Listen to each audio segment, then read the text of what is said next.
May the soul of Tamale Mirundi rest in peace. Let's look at when he clashed Dr. Olara. He clashed in three ways. The clash between Tamale Mirundi and Olara, former party president of Uganda People's Congress and a prominent opposition figure, was marked by sharp rhetoric and public exchange, highlighting the deep political divisions in Uganda. Olara, a former United Nations diplomat, became a significant political figure in Uganda. When he took over the leadership, he was a vocal critic of President Museveni, often accusing it of corruption, human rights abuses, and failing to deliver on promises to the Ugandan people. Tamale Mirundi, on the other hand, was a staunch defender of President Museveni and his government. During his tenure as the presidential press secretary, known for his brash and combative style, Mirundi frequently took on opposition figures in public discourse. So now, let's look at the key points of the conflict between Tamale Mirundi and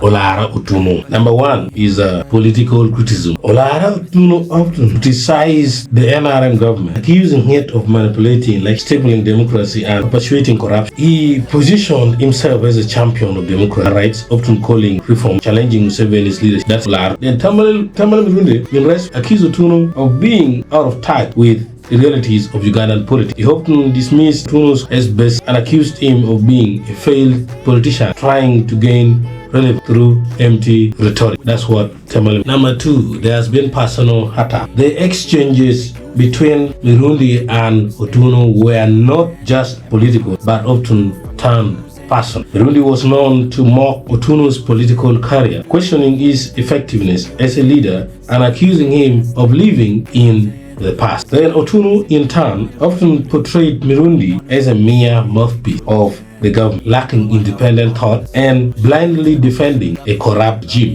Well, the third one is public debate. Their clash were often heard on various media platforms, with both men using their platforms to hurl accusation and counter accusation. Mirundi, with his colorful language and populist appeal, often dominated this exchange, using humor and sarcasm to undermine Otunnu's point. Otunnu, on the other hand, with his more formal and diplomatic sought to appeal to a different audience, focusing on the need for change and reform in Uganda. So the outcome, the feud between Tamale Mirundi and Dr. Olara reflected the broader political tension, with each representing different visions for the country. While Mirundi remained a vocal supporter of the status quo, Otunnu's influence in the Uganda's politics waned over time, especially after stepping down from the leadership of the UPC. The exchanges between the two became a staple of Uganda political discourse, showcasing the intense rivalry between the government and the. Thank you.